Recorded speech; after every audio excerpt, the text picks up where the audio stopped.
Supreme court का एक फैसला पिछले दिनों काफी चर्चा में रहा, तो उसकी बाबत आज की वीडियो में आपसे बात कर रहे हैं। एक डॉक्टर को अपनी पत्नी को दहेज प्रताड़ना के लिए तथा आत्महत्या के लिए उकसाने के जुर्म में ट्रायल कोर्ट तथा हाई कोर्ट दोनों ने सजा सुनाई थी, लेकिन सुप्रीम कोर्ट ने सुनवाई के दौरान दोनों चीजों को ठीक किया और आरोपी डॉक्टर को बरी करते हुए कानून की नई व्याख्या की। इस फैसले में यह प्रश्न कोर्ट के सामने था कि यदि पत्नी स्वयं ही मानसिक अवसाद से, बाइपोलर डिसऑर्डर से और चिड़चिड़ेपन से पीड़ित रही हो, तो ऐसे में क्या उसकी बातों को सेक्शन 498A आईपीसी का साक्ष्य माना जा सकता है, सबूत माना जा सकता है। इस फैसले में कई ऐसे सूत्र सुप्रीम कोर्ट के द्वारा बताए गए हैं जिनके द्वारा हर आरोपी को कानून का साथ मिलेगा, चाहे वह कोई भी सेक्शन का मुकदमा भुगत रहा हो। सुप्रीम कोर्ट ने अपने फैसले में कई महत्वपूर्ण बिंदुओं को बताया। पहला बिंदु था सेक्शन 306 आईपीसी के आवश्यक इंग्रेडिएंट्स क्या क्या होते हैं।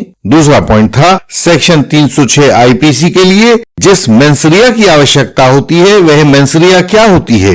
तीसरा पॉइंट था बाइपोलर डिसऑर्डर वाले व्यक्ति कौन होते हैं। चौथा पॉइंट था बाइपोलर डिसऑर्डर वाले व्यक्ति के हर आरोप को क्या सेक्शन 498A आईपीसी के तहत प्रूव किया जा सकता है या किया जाना चाहिए। पांचवा और अंतिम बिंदु था सेक्शन 313 सीआरपीसी में आरोपी के कथन को कितना महत्व दिया जाना चाहिए, जबकि खासतौर से उन परिस्थितियों में जिनमें उसने अपना कोई डिफेंस एविडेंस लीड न किया हो। यदि इस केस के तथ्यों को देखा जाए तो आरोपी पति और मृतका पत्नी दोनों ही डॉक्टर्स थे।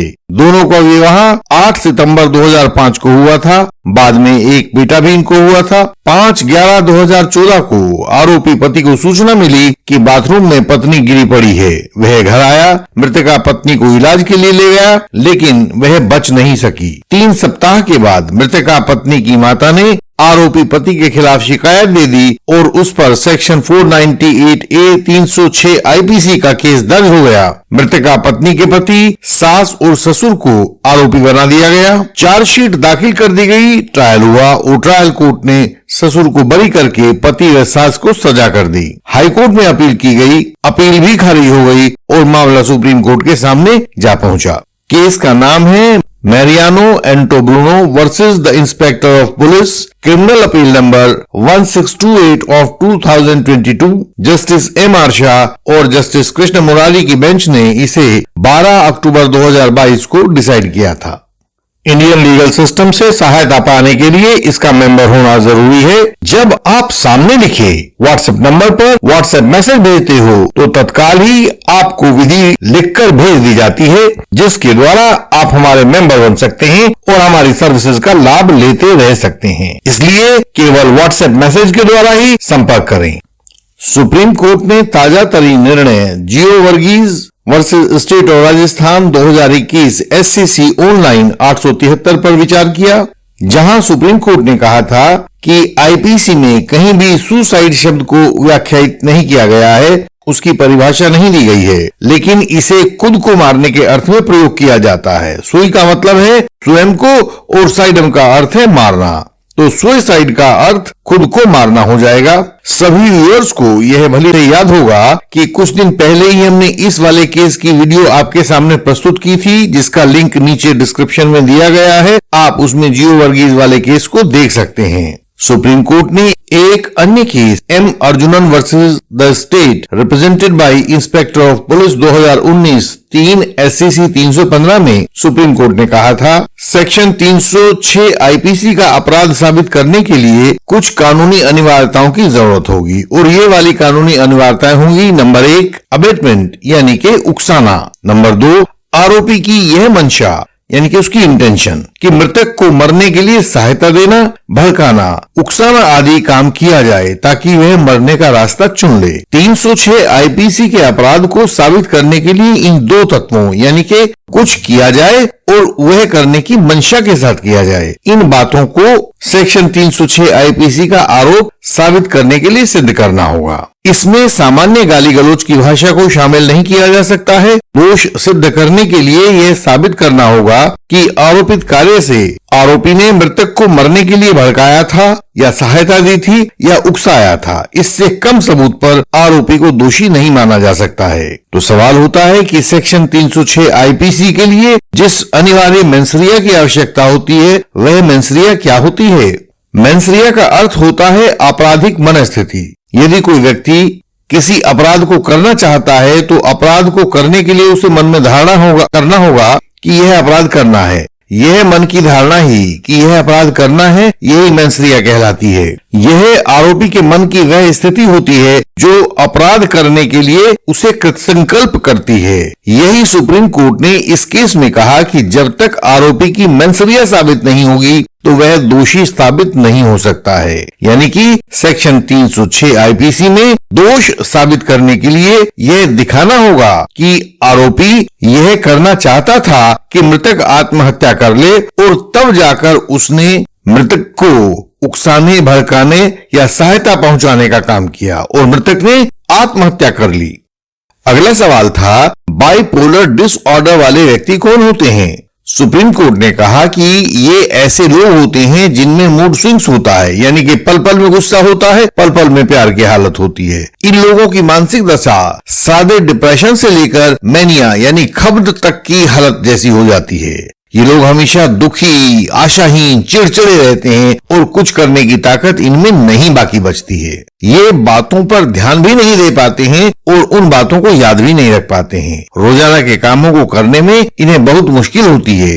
इन्हें संसार हमेशा निस्सार लगता है। इन्हें लगता है कि जीवन जीकर अब करना क्या है। जीवन में इनकी रुचि बाकी नहीं बचती है। यह मानसिक रोग की एक अवस्था होती है। ऐसी अवस्था की हिलोरें रोगी के मन में उठती हैं और कोई भी दूसरा व्यक्ति इसमें रोगी की कुछ भी सहायता नहीं कर पाता है। यदि ऐसा रोगी व्यक्ति स्वयं आत्महत्या कर लेता है तो इसमें आरोपी की गलती साबित नहीं की जा सकती है। कोर्ट को ऐसे मामलों को तय करते समय भावनाओं में न बहकर ठोस विश्लेषण के द्वारा सत्य को ढूंढना चाहिए जो सबूतों पर टिका हुआ हो। इसके बाद सुप्रीम कोर्ट ने सेक्शन 498A आईपीसी पर विचार किया। अपने एक पुराने निर्णय Ramesh Kumar versus state of Chhattisgarh 2001-9 SCC 618 को उद्धृत करते हुए कोर्ट ने कहा, उसमें कोर्ट ने पाया था कि वह ऐसा केस नहीं था जिसमें आरोपी के किसी काम को या आचरण को ऐसे हालात पैदा करने का दोषी पाया जाए जिनमें मृतका के पास आत्महत्या के अलावा कोई चारा बाकी ना बचा हो।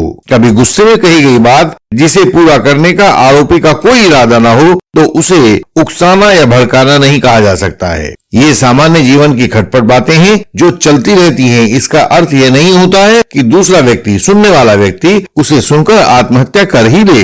एक अन्य case state of west Bengal versus Orilal Jaiswal 1994 एक SCC 73 में भी सुप्रीम कोर्ट ने यह कहा था कि यदि कोर्ट में यह पाया जाता है कि आत्महत्या करने वाला पीड़ित रोजमर्रा के मामलों में छोटी मोटी कहासुनी, असहमति और मतभेदों के प्रति अन्य सामान्य व्यक्तियों की अपेक्षा अधिक हाइपर सेंसिटिव है, अति संवेदनशील है, तो कोर्ट के उस अति संवेदनशीलता पर अपना निर्णय टिकाने की कोई अनिवार्यता नहीं होती है। ऐसी हालत में आरोपी को मृतका की हत्या के लिए उकसाने का दोषी नहीं माना जा सकता है। इसके बाद सुप्रीम कोर्ट ने सेक्शन 313 CRPC की स्टेटमेंट यानी कि आरोपी के कथन के ऊपर कुछ बातें कही। सेक्शन 313 CRPC में आरोपी के कथन पर ध्यान देना बहुत जरूरी है। वह प्रोसिक्यूशन के द्वारा जुटाई गई विपरीत परिस्थितियों के बारे में आरोपी का स्पष्टीकरण होता है। इस वर्तमान केस में भी आरोपी ने बताया कि मृतका पत्नी अपने पढ़ने के समय से ही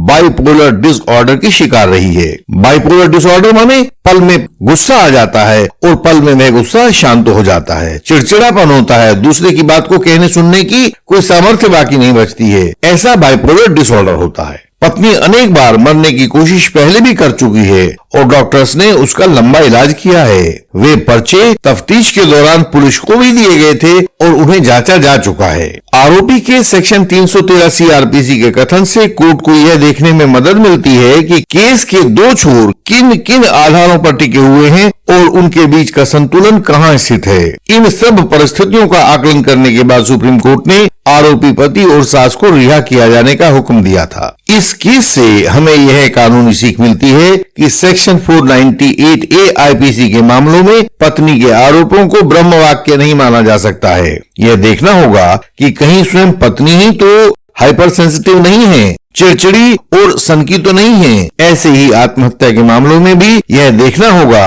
कि आम जीवन की खींचतान को कहीं आत्महत्या का उकसाना, भड़काना या सहायता देना तो नहीं माना जा रहा है। ये सब बातें कोर्ट को भली प्रकार से जांचनी होंगी। इंडियन लीगल सिस्टम आपको निरंतर एक कानूनी सहारा देता रहा है। आप जब भी किसी झूठे आरोप में फंस जाते हो तो हम अपने डिस्टेंस एडवोकेसी से आपको बचने की राह दिखाते हैं। हमें गर्व है कि हम अपने हजारों साथियों की कानूनी सहायता कर पाए हैं जिनको सही रास्ता दिखाई नहीं दे रहा था। आप हमारी वेबसाइट indianlegalsystem.org पर जाकर सब जानकारी अपनी सरल भाषा में पा सकते हैं। वहीं पर आप हमारी वेबसाइट के विभिन्न लिंक्स देख सकते हैं और चाहें तो वहां दिए गए सिंबल पर सर्च करके ढूंढ भी सकते हैं। जब आपको आवश्यकता होगी तो हम आपके लिए भी बेहतरीन क्रॉस एग्जामिनेशन तैयार करके भेज सकते हैं। कोई दूसरा लीगल डॉक्यूमेंट हो तो हम वह भी उपलब्ध करवा सकते हैं। हम आपको विजयी बनाना चाहते हैं ताकि फॉल्स एलिगेशन आपको हरा ना पाए। भारत भर में हमारी सहायता पहुंच रही है, वह आप तक भी पहुंचाई जाएगी। आप हमें बताएं कि आपकी क्या आवश्यकता है। हमसे संपर्क का तरीका सामने स्क्रीन पर दिखाई दे रहा होगा, आप इसको नोट कर सकते हैं। यह हर एक वीडियो की डिस्क्रिप्शन में भी मिलेगा। सहायता पाने के लिए स्क्रीन पर दिखाई दे रहे हमारे व्हाट्सएप नंबर पर मैसेज भेजें, तत्काल आपको आगे का रास्ता बताया जाएगा।